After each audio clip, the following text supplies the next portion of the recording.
is correct. Hi, everyone. I'm Bill Coffin, and welcome to Moments of Truth, the show about my favorite moments from my favorite things.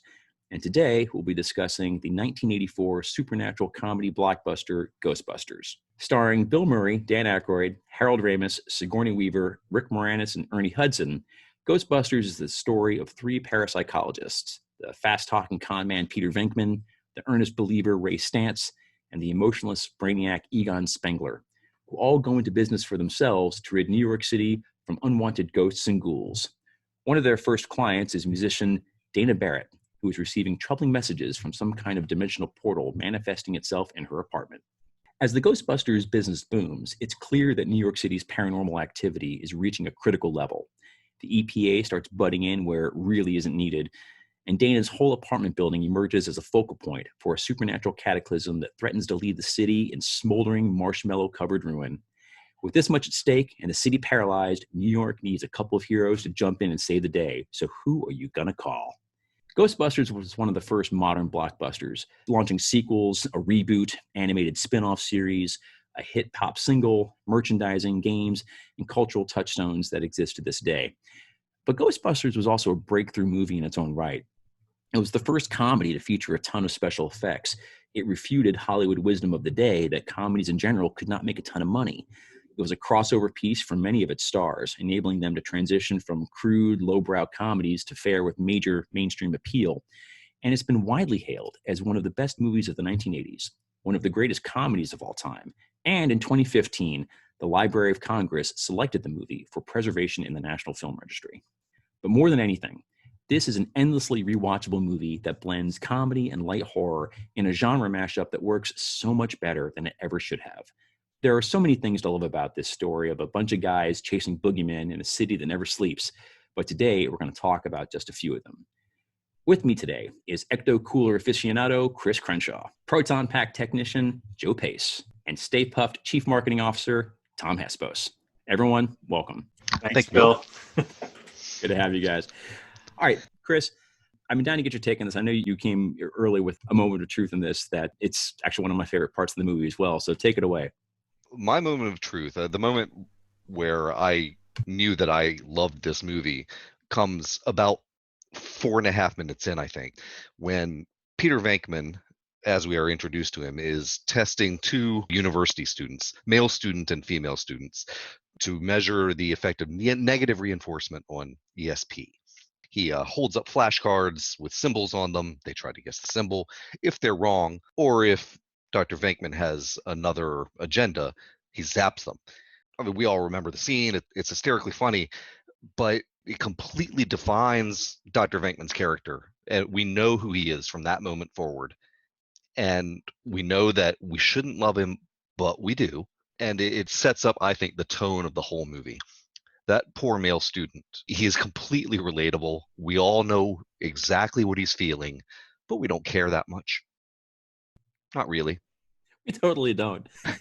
I'll tell you what the effect is. Exactly. It's pissing me off. One of the moments in that just kills me so great is that, throughout the entire test, Venkman keeps showing the male student the card to show that he's wrong, and he never shows the female student what's on the card at all, right? And right. This poor guy doesn't even get it. He's so busy getting freaked out because he's being shocked. Like the second time he gets shocked, his gum spits out of his mouth. Like he's so jangled. And the best part about it is that as the scene goes on, Venkman is actually proving his own thesis on this guy because he's getting better and he starts to figure out the cards. Yeah, right. And Venkman is so such a wavy lines. Yeah, such a wavy lines. Nope, sorry, you're gone.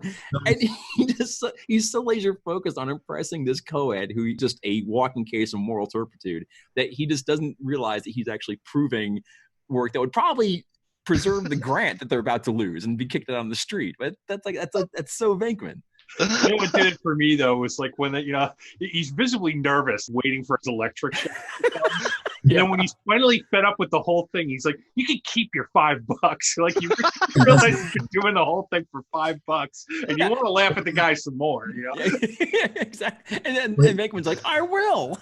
Venkman probably never even had the $5, which is the best part about it. And the good thing is when you adjust that for inflation, that's still only like $12. Like this guy's basically getting kids to walk into the Milgram test for like $12. It's like, come on, man. Like, it's just nefarious. It's so bad. And when shortly thereafter they have gone to the library and they return to the university to find themselves being kicked off campus as though tenure were not a thing.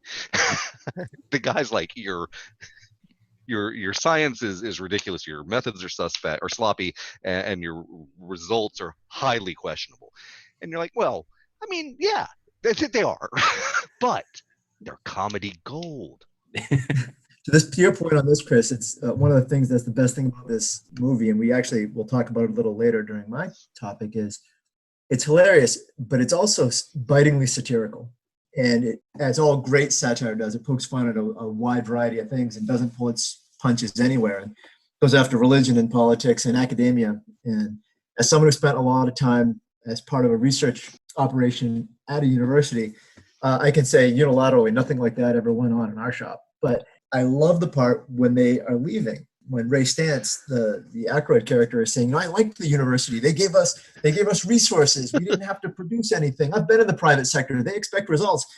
I've thought of that myself so many times because it's 100% true.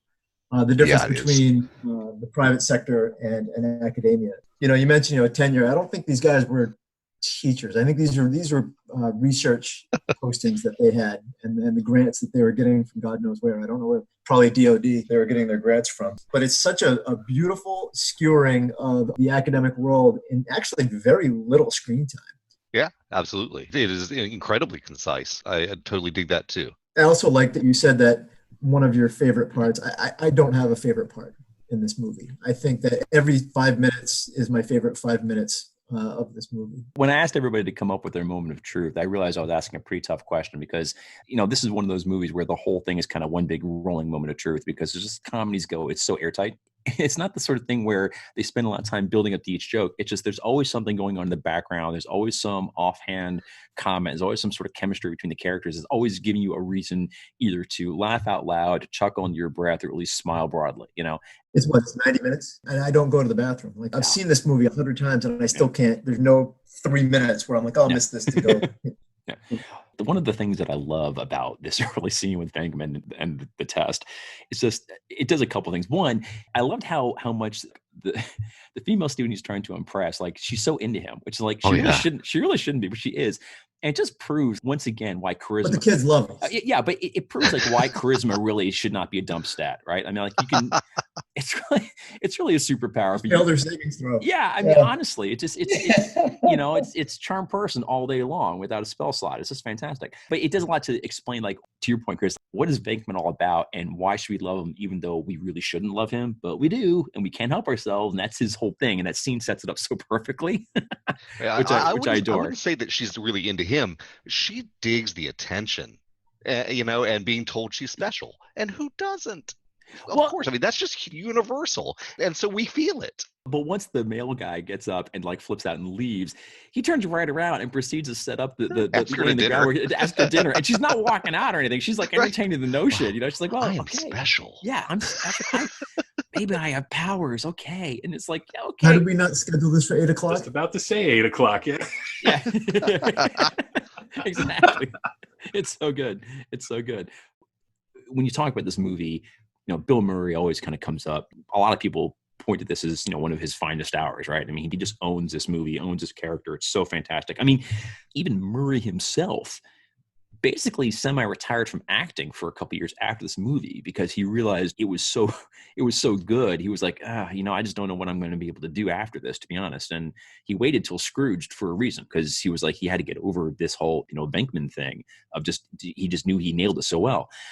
But, he's up with some other great characters, too. Dan Aykroyd as Ray Stantz and Harold Ramis as Egon Spengler. I mean, Spengler's like kind of a classic straight man, but he's like the moral straight man. He's earnest and a believer. He's earnest, but goofy. All the little failings in people that Venkman can detect and exploit just don't exist on Spengler. So they're just two animals living in symbiosis because they have so little to connect the two of them. And so it's neat seeing those two different straight men, but they don't really feel like non-characters. I always kind of like how, as good as Murray's character is, he doesn't completely push everybody else off the stage.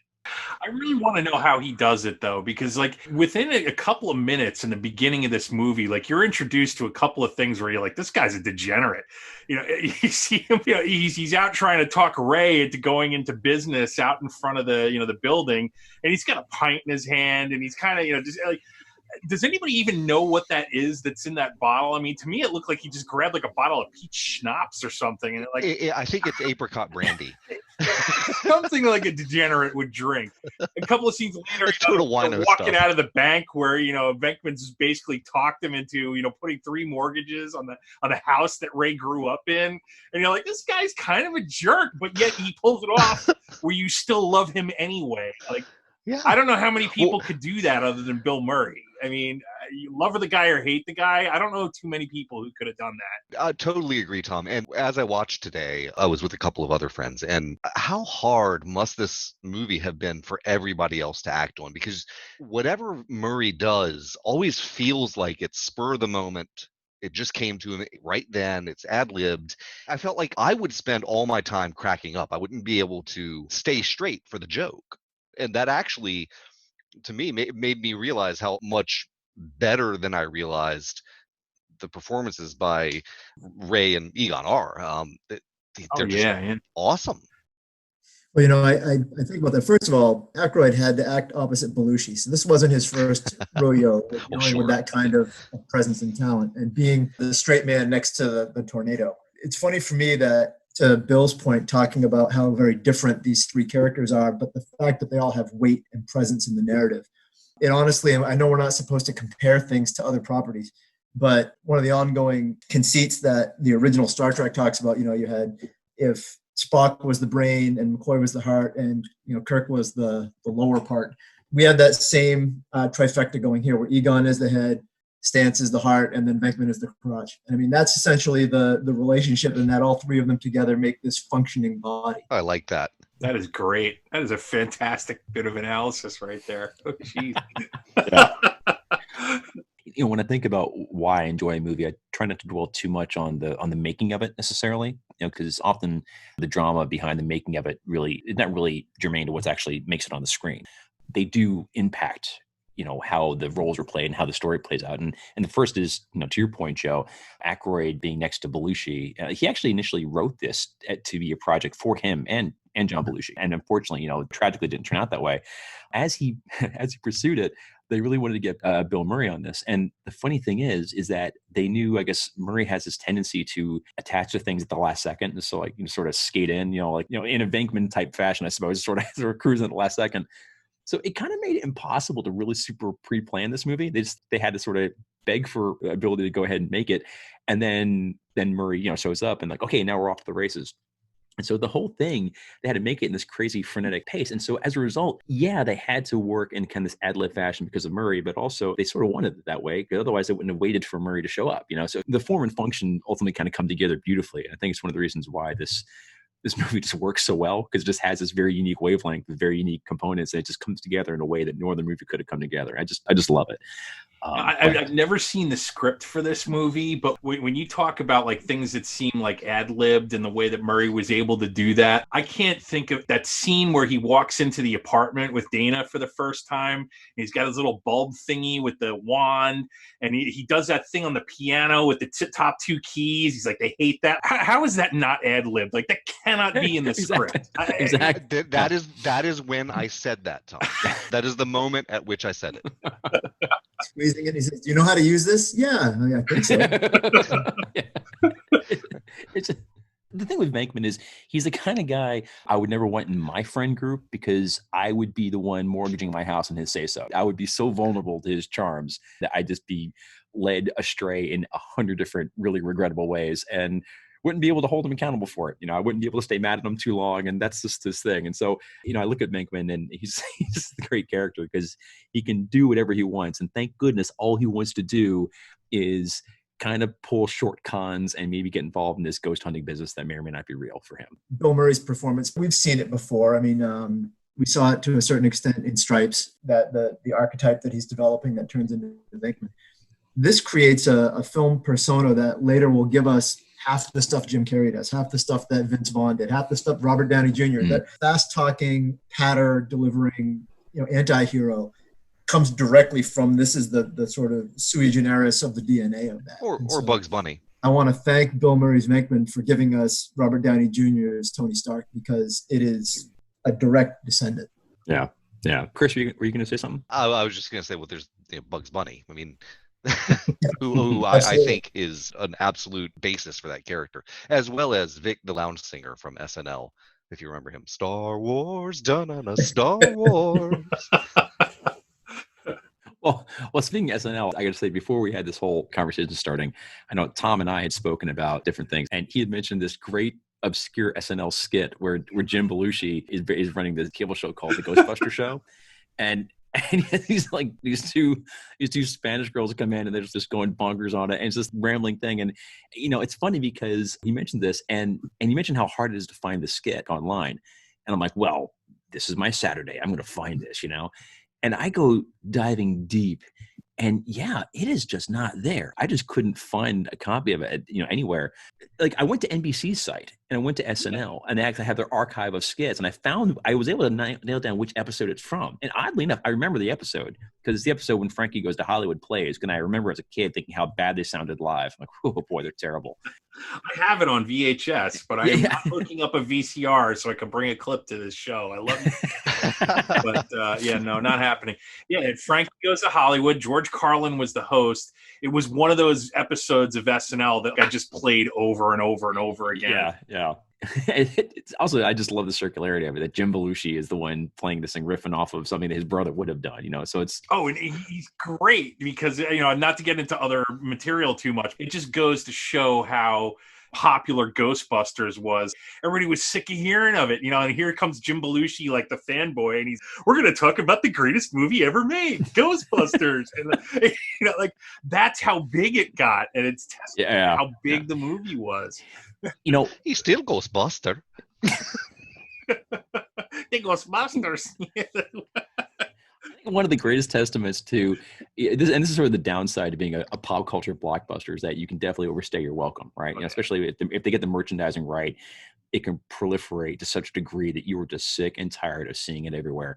And the thing for me that really did it was, they actually didn't do this for this movie. They did it for the sequel, Ghostbusters 2. But when High C decided to turn its citrus cooler drink into Ecto Cooler, right? They made it from orange to this like radiator fluid coolant green type color. And the funny thing is they kept producing that stuff till like 2001. Talk about overstaying your welcome. Yeah, I mean, they just never stopped. And it just kind of blows my mind that they were able to do that. And you never got the feeling that, they just forgot to turn off the switch or just come up with some other flavor. They just were like, no, it's still. Everybody know who Slimer is. Everyone knows who Slimer is. Exactly. Right on the box. Yeah. You guys were too old. I was 9 in 1984. I was right in the wheelhouse for Ecto Cooler. That was, Well, to be fair, even when I went to college, I was still in the wheelhouse for Ecto Cooler, but probably not for the reasons that High C intended. So. So, did you guys ever play the Atari? It wasn't Atari, the Commodore 64 game for Ghostbusters? Oh, yeah. That was a fantastic game. Sorry. You had the car and everything. Yeah, the two guys coming in from side to side. And eventually had to fight the Marshmallow Man. I never had a ColecoVision. Once upon a time, there were two tribes, okay? There was Atari and there was ColecoVision. And it was from that age when video game consoles were furniture. They had wood paneling on them and everything, I don't think there's a single kid in America who had both. I really, really don't. Why would you have an Xbox and a PS3? Yeah. However many PS there are now. Well, look, Joe, so I know that, you've got a pretty good moment of truth with this movie as well. I'd love to hear your take on it. And, it's a great moment, but I'd love to know why exactly it kind of resounds with you. Sure. Well, we'll move along substantially. I'm sort of fascinated that we have one very early moment, and then the other three of us have ones that come much later in the film. And I'll stand by my earlier point that just about anything could be a moment of truth in this movie. But for me, the part that I've enjoyed increasingly as I get older comes after the Ghostbusters have been taken to jail, which is a great scene in and of itself in the cell. But then they're brought into the mayor's office, and they've been brought there because of the EPA's involvement. I'm not sure how this plays with your rules here. No, to say it. is it Peck? Is I think the guy's name? He's called Pecker in this. Yeah. They make sure to call him Pecker to his face, but it's Peck. Brilliantly played, by the way. If I can just jump in, I will say this. William Atherton has said that he would get stopped on the street like 10 years later and people would still come up and like accost him Venkman style, and to his perturbation. Like, I heard that you have no dick. Like that overstays welcome on him. He's like, all right, can we at least please hate me for being the bad guy in like Die Hard? No? Okay. He is pitch perfect in Ghostbusters as a bad guy. So you wind up in the mayor's office, and here's Peck from the EPA, and here's Venkman, and here's the mayor, and a bunch of other people, big old fire chief and everybody else. And it's crisis management time. The emergency management center is open, and this mayor is at his wit's end. He doesn't know what's going on. Nobody's giving him answers. The fire chief can't give him answers. The bishop can't give him answers. And here's this guy from the EPA, the only guy giving him some unvarnished truth. He says, I've got these guys that are coming. So here comes Venkman, right? And immediately the mayor knows he's a con man. The mayor, this is a kindred spirit here. We both make a living off of fooling most of the people most of the time. So he listens to both of these stories, and he listens to the EPA guy, and then he listens to Venkman, and he goes, I know this guy. This guy over here, he's a low-level bureaucrat bucking up the ladder. I got no time for that. I'm going to listen to this guy. And so there's nothing more Reagan 1980s, this film as a creature of its time, than that they took an earnest civil servant in EPA and made him a bad guy for looking to protect the environment. Absolutely right. He's right. Elevate. He totally He's 100% correct. He totally is. He has nailed these guys to the wall. And you take this politician who we know he's not necessarily sleazy, but he's the Ed Koch, he's one of these guys. He's a Paul, he's a player. And then you take Venkman, who's also a player, and these are our heroes. And in this moment, they recognize in each other that we're both bullshit artists, but this is a moment for our BS. And I love it so much. And I love that the bishop comes in and says, you know what? Yeah, you're right. Go with this guy. And the bishop doesn't that look like? he's like, yeah.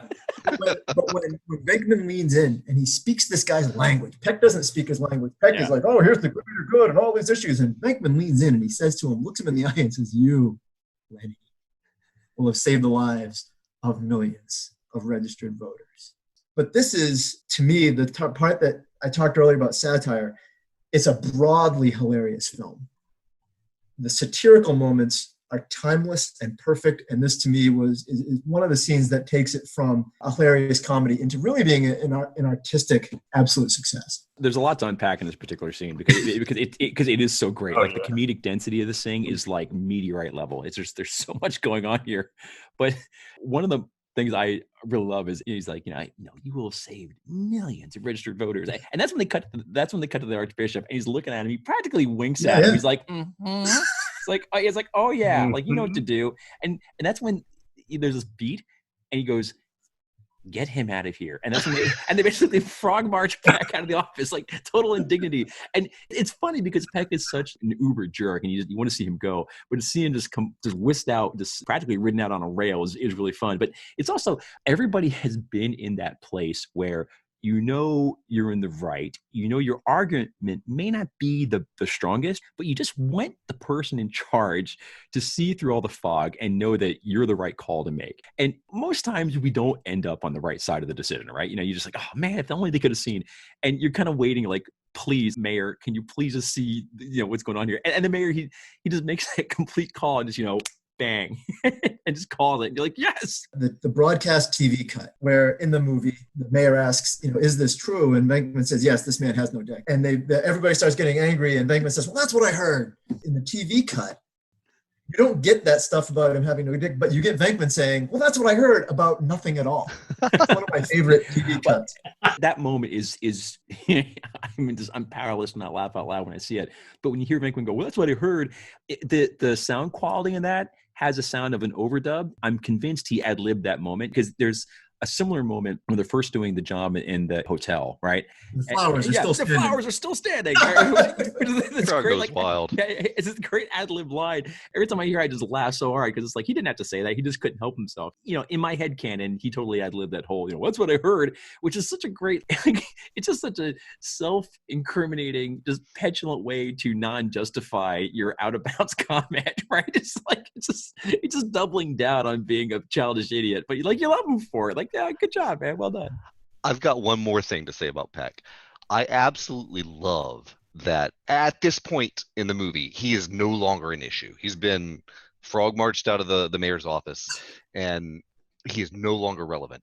But the filmmakers ensure that we get a scene of him being drenched in 140 pounds of shaving cream at the end, just because they know we want it. And then, You wanted it. You know what the temperature molten marshmallow has to be? That guy probably died from third-degree burns in the hospital. And you're all like, yay! He suffered horribly. He's suffering a medieval torment for doing his job like he's supposed to. It's like, no. We know he's a jerk. Yeah. We know he's a jerk because he's got a beard, and it's the 1980s. Yeah, in the 80s, with a everybody, beard yeah. in the 1980s is a bad guy. Exactly. It was a bad time for the bearded, for sure. Again, I'm just about getting into the movie making part of it, though. One of my favorite factoids about this is that William Atherton, when they first did that shot, they hit him with like this crazy amount of this goop, like the cream they hit him with, and it like knocked him flat, like it injured him, like he got so plastered by it. So they had to do it again with less. And so I just love that they're like, no, put as much in there. It may actually kill him, but this is what the audience needs. It's just like the hate for Peck went so deep. But to get back to what Chris is saying is that I look back on it, especially like as an adult, I look back and out of the realm of, the 80s where anything government was bad and that sort of stuff. I mean, yeah, Peck was right. I mean, these guys are not only running a completely untested apparition containment system, they're walking around town with nuclear accelerators on their backs, Unlicensed. right? Yeah, unlicensed. Okay, and They're very explicit about that. they're very explicit. But the funny thing about it, though, is when you talk about like the feeling of the time and how this joke lands, is not that far ahead of that scene in the movie. Egon comes right out and basically is like, yeah, this system it's really fragile, like it's really overloaded, we need to do something about this. Like he's calling out, you know what, we got a serious problem here. So but somehow it's Peck who's the bad guy. Now granted, he shouldn't have pulled the plug the way that he did, but he pulled the plug on something that was clearly primed to go anyway. I mean, the Ghostbusters couldn't even be bothered to go to a zoning meeting. They just set up this basically a nuclear weapons facility down in Tribeca, okay, just on their own. By the movie's logic, that's okay, because you know what? It's private industry, baby. And they're doing it to incarcerate without trial what we can only assume to be human spirits. I never thought about it like that. These are people's grandparents. Right. That guy, that little green Slimer that pops up out of the hot dog cart. He was just hot a dogs hungry 11-year-old who starved in 1912. Exactly. I feel so funny. I know. Doing all this unlicensed garbage, and the next time you hear about it is that Twinkie scene, where they're talking about the grid that's a big overloading. I do like the idea, though, they're not being due process for apparitions. That's pretty hilarious. It's good. It's good stuff. It's good stuff. So my moment of truth in the movie comes before the City Hall scene where we have, dogs and cats, mass hysteria. But it's after Peck actually shuts down the grid, right? So we're slightly out of order. And for me, it's the part that I love because it's actually not, I don't think it's a part of the movie that most people look at as one of their favorite parts, but something that I always just loved. I loved it as a kid and I love it more when I watch. And it's that scene when they've shut down the grid, it's blown up, they're all fighting in the streets, and it just cuts away to this little musical scene, right? Which is like super 80s synth pop. And you just see all the ghosts escape and they're just flying in these like columns of pink light throughout the city. I love that song, by the way. It's cool. It's a cool song. The guy who wrote it did like that one song and then he was out. You never saw him again. Like, all right, beyond one hit wonder territories. But I love that scene so much because it does a couple things for me. First of all, it's that pivot in the story where, despite all the jocularity, this is the point where the movie finally had to go, okay, now it's serious. Now there are actual stakes at play because all the ghosts are back out again. But the other thing I liked about it was, and I think back to when I first saw the movie. So when I first saw Ghostbusters, I went on my first date ever, right?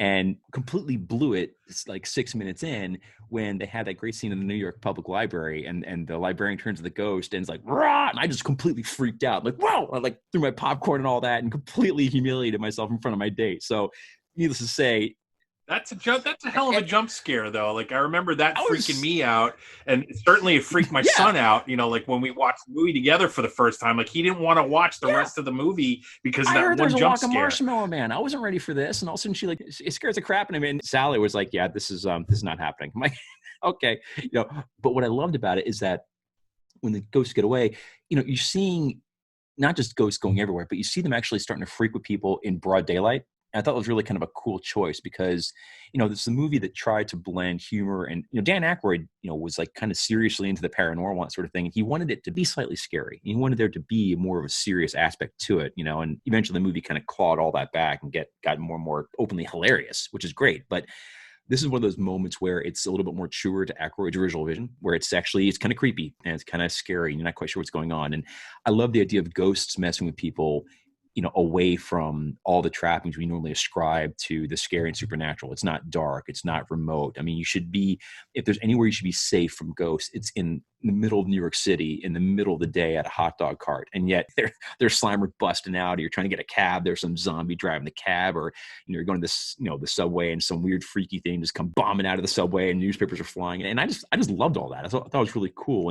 And it really sort of set the stakes of the city is at risk. The city is in danger. And I guess what I liked so much about that as well was just that it sets up, when our heroes, finally prevail, spoiler alert, Winston Zeddemore is like, I love this town, right? Like, why would he? This is like, everything has gone wrong in this town. Everything's going wrong. But, this is one of those things where the movie came out at a time when New York was kind of a great big cesspit, right? I mean, it was a city synonymous with mismanagement, crime, with drugs, with decay, with all these horrible things, right? And it's not a city that was easily glamorized at all, But this story, and you especially see it like as we get deeper in the story, but Ghostbusters makes a point of not just making this about trying to save a city, but trying to save a city most people would not want to save. They make this love letter to New York, and in so doing, actually help to rehabilitate the image of New York as a city worth saving, a city worth believing in. And I thought it was really cool. And it's like, you wouldn't have gotten that if you wouldn't have gotten that great scene of ordinary people just being flatly terrified by these horrible things that the city otherwise has no way to stop. And I just love how that all came together. I thought those were a really cool turn. It was a spot of seriousness in an otherwise very funny, very unserious movie. But I think, when you stop and you balance the sweet with the salty a little bit, it makes for a much more balanced whole. And I just love that moment a lot. Oh, I love that about it too. You know where else you kind of get that is, when you see Rick Moranis' character run out the front and the dog's chasing him, and he's up against, what I guess is like Tavern on the Green. It's, and he's about to get mauled by this gigantic spectral dog outside, and everybody, he's up against the wall and he's screaming, and everybody's seeing him, and then like 2 seconds later, like back to their dinner conversation. The pores are such a hassle. To your point, Bill, where you talk about the pivot of that sort of dark aspect to it, New York was very much a gritty. This is more the New York still of Taxi Driver than it is the New York of Home Alone 2, right? I mean, this is not a kinder, gentler New York City. When Ray and Winston are driving, just shortly before this scene, and they're tired and they've been working hard, and they start talking about biblical verses, and they're talking about, maybe this is real. Like, maybe we've been so busy because stuff is actually starting to happen here. And it's dark, it's nighttime, and they're driving across the bridges. And there's a realness to that scene and those characters. It's not a funny conversation. There are no punchlines to it. It's not witty patter. These guys are legitimately concerned. They're legitimately engaged in the work that they're doing. And they express that concern in a very honest and candid way that I think starts to set the stage for that pivot that you're talking about. It's because when they show back up, it's right when Con Ed had shut it down at Peck's behest, and their nightmare now is coming true. But I think that's very much part of that same scene and that same transition away from the goofy con artists and into the more serious parts of the film. Yeah, agreed. And they're driving over the bridge because anybody who works in New York who cares about their work drives over the bridge. That's truth, even now. Well, Tom, you had brought up a really good moment, which is, again, it's Stanley's up against the glass and nobody can be bothered to help him. And that was like kind of classic of the notion of New York at the time, whereas you could be on fire and nobody's going to stop and put you out. They're just going to stop and look at you, and that's always been a part of New York. But I think you really especially felt it at that point where just the city felt like a deeply uncaring place. But it was also tinged with this notion, which remains still today, which is that New York is a place where literally anything can happen. Like there's a great moment where like when the one hound glass out of the apartment building runs across, people are like, whoa, what is that? And earlier on, one of the doormen is like, yeah, some cougar ran out of here. And it's like, he's just like, first of all, he can't tell what a cougar actually is. He just sees this big horned monster run out. Like, well, it must be a cougar. I don't know, whatever, because somebody calls it a bear as well. Yeah. But I love when the doorman calls it a cougar, because he probably remembers some other time in being a doorman when some other tenant in some other building actually had a cougar. And like, it's just such a New York thing. Like, yeah, crazy stuff happens. What can you do? If I cared about this, I'd care about everything. And I can't be bothered because it's New York. Hey, and that moment with Tavern on the Green is so great because people are so callous. You see them like under attack by this invisible creature, and they just sort of stop and they'll go back to their food. It's just this music starts again. Yeah, it's like that scene would have played differently in Kansas City. I mean, that much I know for a fact. During the scene you mentioned, Bill, when Rick Moranis is being chased by the hellhound out of his apartment, there's just a 1 second shot. It's probably my favorite single moment of the entire film. Moranis runs out of his apartment, closes the door behind him, and takes off toward the elevator. The dog comes through the door and just head plants into the wall. and falls, and nothing's made of it. It's not really a gag moment, but it should have been. They just didn't have to make it one. Yeah. That's great.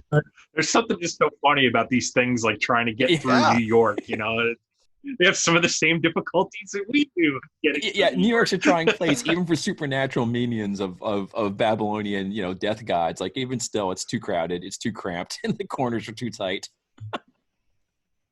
Bill, you talked earlier about this being sort of an oddly even misplaced civic pride exercise for the city of New York, and you get a lot of that as the movie goes down the third act, and Venkman becomes oddly this rogue, this degenerate, becomes the spokesman for New York. He talks about nobody steps on a church in my town. He says, let's show prehistoric how we do things downtown, and he's a sailor. He's in New York, and he repeatedly, his pattern takes on this of like, I'm New York.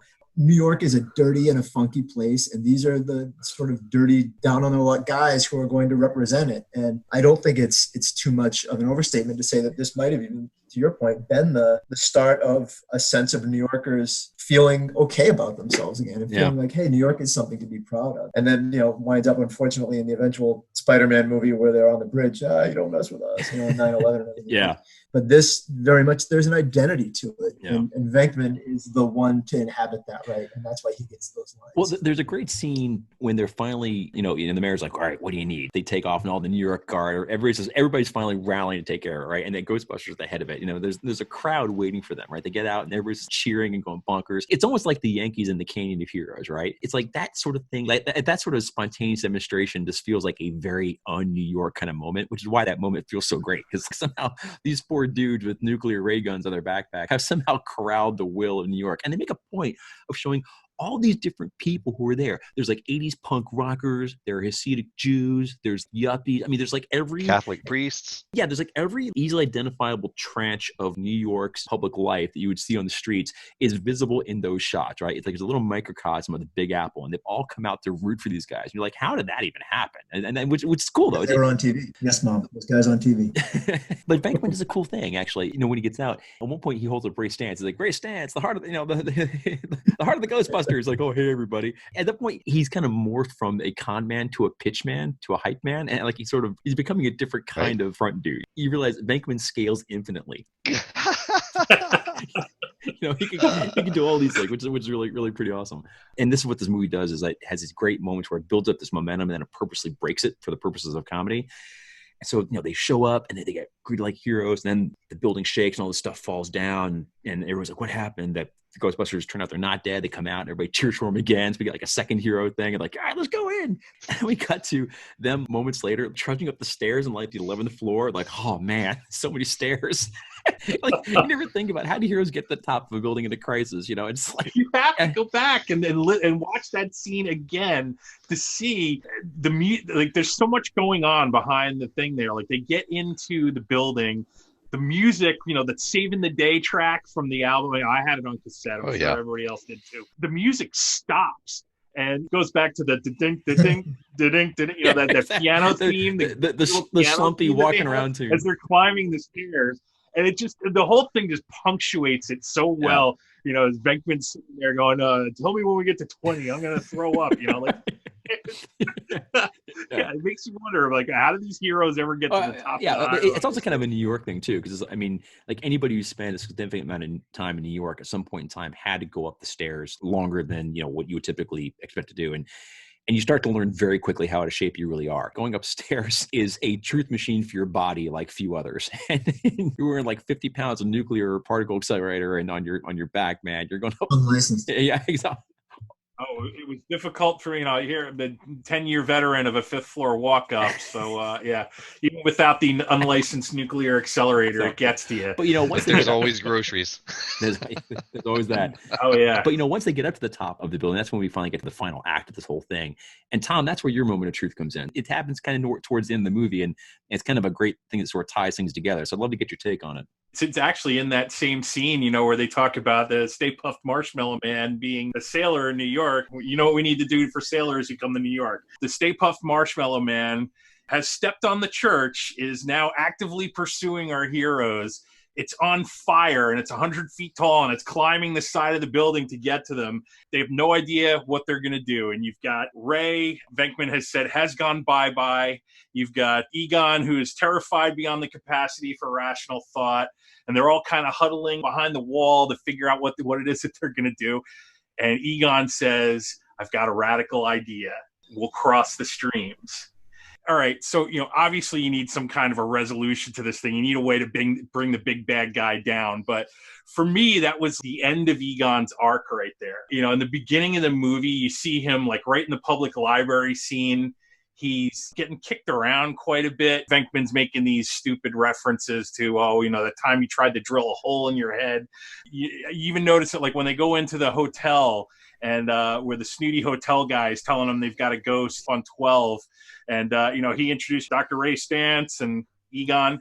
You know, he does get kind of kicked around for a lot of the movie. But this is the scene where he makes the suggestion that's going to turn it around for everybody. He establishes himself as like he is the alpha geek in this group, and battling it out with Ray for a lot of the movie. He is now the alpha geek. I have figured this out. We're going to total protonic reversal. We're reversing the flow through the gate. And you buy all the pseudoscience right there, and you're like, yes, Egon. That is my moment of truth for this movie. Growing up, you know, I'm 11, turning 12 that summer when this movie is coming out. I am a hopeless, pathetic geek going into that summer, and it was good to see the geek get some. I was like, nice, very nice. Here's a guy, you know, he's sitting there getting hit on by the secretary, and he says, I collect spores, molds, and fungus. You know, he goes from that to being like the hero who comes up with the big solution at the end of the movie. And that was my moment of truth. It's a wonderful moment. And one of the things that I think punctuates that in such a lovely way is, you know, he says, all right, we need to cross the streams. And it's Venkman who pops in and he goes, I thought crossing the streams was bad. And he says it in this, like, this petulant way, like it's the first time Venkman has displayed it. He's retained any of the knowledge that's been thrown at him in the entire movie, right? Yeah, it's the first time he shows even the slightest micron of risk management. And you get a sense like maybe he does have a sense of self-preservation. Maybe Venkman can see the far side of tomorrow, you know? And he gets like, no, there's definitely a slim chance we're going to survive. And the way he sells near suicide in a really compelling manner. And you're like, okay, you know what? Okay, I love this plan. He actually sells Venkman. That's the great thing. Egon somehow passes the charisma check on Venkman. Like, how did that happen? I mean, it's like, but Venkman's reaction to that is so priceless, and it's something that is I've probably said every line in this movie at some point in my life in a real life situation, like applied lines to places where they didn't belong. But this one, when he hears that, Venkman hears that information, and he goes, I love this plan. He slaps him, the loving slap, and he goes, I'm excited about it. Let's do it. And anytime in any political campaign, in any football huddle, anywhere I've ever been, probably 10 times in my life, I've done that to somebody. When it's like this, we're down on our luck, something aren't going so well. Somebody comes up with an idea of how we're going to handle it. I love this plan. Let's do it. I'm excited about it. And it's this whole concept of Egon comes up with it, but then Venkman gives him the assist of, okay, I'm on board because, Ray is gone bye-bye. And Venkman's like, I guess this is it. I guess this is how we're going to go. But it's a great moment. The other moment I love about that when they are like, okay, great, we're gonna do this, and they're leaving. Zedamore's like, this job is definitely not worth 11.5, which is the greatest part because like that character was such a tack on to the movie, right? Like he felt like very much a token, and he was. And that if there's one soft spot in the movie, I think that would be it. It's the way they handled him. But to the movie's credit, the character kind of references that a little blike, look, I wasn't here for the beginning of this. I got called on as extra help, so I have some externality to all this. And yeah, this job kind of sucks. I'm not going to kid you. Like he's not swept up in the romance of it all, And even though like Egon's like, I have a breakthrough, and Venkman's like, okay, and Zedamore's like, I could really use some PTO, and it was just a nice reality check to all these guys. They're all covered in the marshmallow, right? They're just drenching. Here comes Venkman. He's got a little in his hair, right? Like he's not covered in this stuff. Because he's the front man. This guy, I mean, not even the Stay Puft Marshmallow Man can knock this guy down. That's how Teflon this dude is. But even it misses him. City. Exactly. Stance is like completely inundated. Venkman's like, yeah, whatever, a little bit. You almost can't tell those two apart. Yeah. So exactly. Which is so good. There's so much incredibly great dialogue in this movie. I would like for us to each offer our single favorite line or joke. I'll start with mine, which is a kind of a throwaway line, but it just every time I hear it, I just crack up, and I love to quote it. And 9 times out of 10 when I do, it's so far out of context, people don't know what the hell I'm saying. But it's right after Venkman gets slimed in the hotel and goes, "I feel so funky." I have used that every time I'm feeling a little off. I'm feeling like something shouldn't be as it really is. I'm feeling more or less okay, but I'm a little kind of trying to figure out, I'm like, oh, I feel so funky. And nobody knows what I'm saying. And that's kind of how I like it. And one day I know I'm going to drop that, and some real serious, like super deep Ghostbusters fans are going to be like, oh yeah. And then I'm going to get the high five for it. Not anytime soon, but one day it'll happen, and it'll be a great day when it does. That line is 10 times better than I was slimed, or he slimed. Yeah, absolutely. I feel so funky. 10 times. Well, because it's saying like he's on his back, and he's like a turtle moving his arms and legs on the proton pack, just completely just glistening. Only Venkman would put it in that way. He just had a major supernatural experience, and he said that's how he says it. Like, of course he does. It's just such a great thing. I just adore that line. I quote, just to get back to something Joe was saying, like I quote, anytime anything goes wrong with something in my kitchen, generally you don't see that behavior from a major appliance. Like, my daughter's gone to the ice maker and it's like spewed ice cubes all over, and I'll be like, generally you don't see that kind of behavior in a major appliance. It's just enough where like it came from Ghostbusters and you get the recognition. So it's not quite going out on the limb that Bill went out on, but it's still a good Ghostbusters. That's still advanced context seminar, like 401 type level stuff. That's really that's pretty awesome. Joe, how about you? I'm gonna cheat in true Venkman fashion. I'm gonna cheat and go with 2. One is the one I say most out of this, which is I don't have to take this abuse from you. I got hundreds of people dying to abuse me, and I'll tell you, in a political life, that I get a ton of mileage out of that one. But my favorite moment and favorite line is when they're in Dana's apartment in the building, and the building's been blown to hell. And they go and they turn the corner, and there are the stairs. And I think Ray says, where do these stairs go? And Venkman looks over and he goes, they go up. And they just turn and go. And they don't make a meal out of the line. It actually never even pays off. But it is, to me, I love it so much because it's funny. And yet at the same time, that is the moment where they go, we're going to go be heroes now. We have to take these stairs that go up. And we don't know what's on the other end of them. We don't know where they go.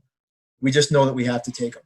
And that's when these guys go from being con artists and failed academics into being heroes. Yeah. And I think for me, fellas, the stairs go up. It touches on something I do love about this movie is that, these guys are, obviously they're not very heroic heroes for a variety of different reasons. But even when they get to that point when they kind of ascend and they become pretty heroic heroes, they're still not particularly aware of it. They're still basically like plumbers having to take care of a really nasty clog in the drain. And they're just like, they got to get this job done. And their motivations for it don't ever appear to be all that lofty. And they're just so down to earth. And so to that point, yeah, that line is so perfect. Even when there are people who are cheering for them, like, well, this is a nice change of pace, but they don't buy it, which is so great. Ray's actual motivation is, oh my God, I want to live in a house with a fireman's pole.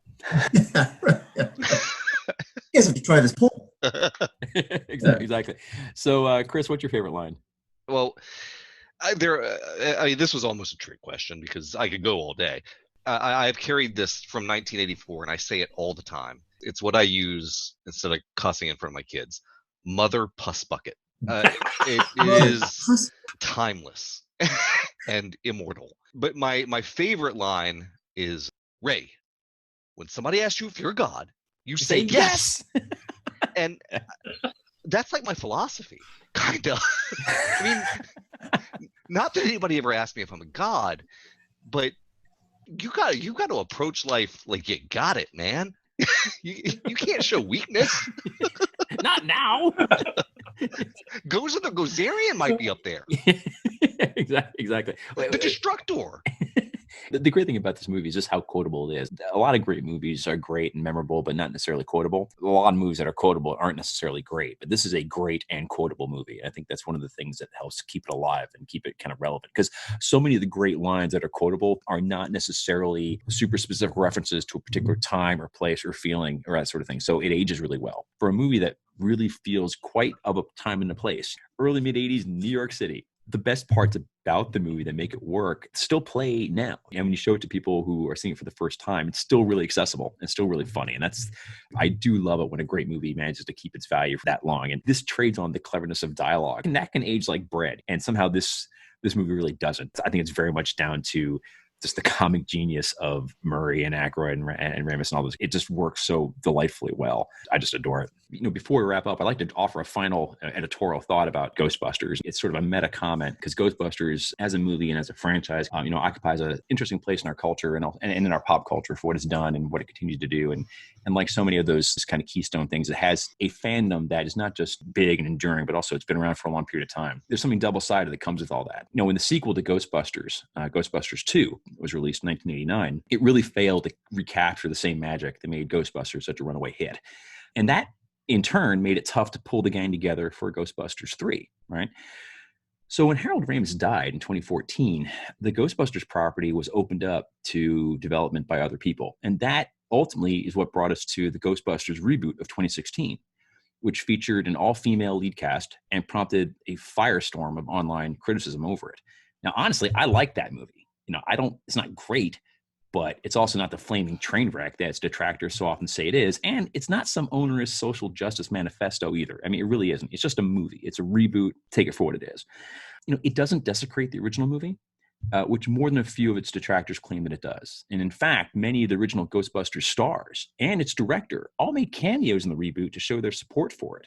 But despite all that, there were folks who hated the movie so much that they hounded its stars off social media with a campaign of sustained harassment that included racial and gender slurs, doxing, and death threats. And that's just not acceptable, out in the world. And I think the fan world really needs to understand that's not what being a fan is. No, it really isn't. And the funny thing is that in 2020, we're due for a direct Ghostbusters sequel called Ghostbusters Afterlife. And that apparently descends from Ghostbusters 2 and kind of pretends the reboot never happened. And however that movie fares, I hope we don't see its cast and crew whipsawed by fans who have a self-ordained sense of ownership over something they never actually developed themselves. Fandom is wonderful, but toxic fandom is just another reason for why we can't have nice things. Preach. Yeah. So look, Chris, Joe, Tom, thank you for dropping in today. It was great to have you on the show. Please remember to leave your proton packs on the recharging station by the door before you leave.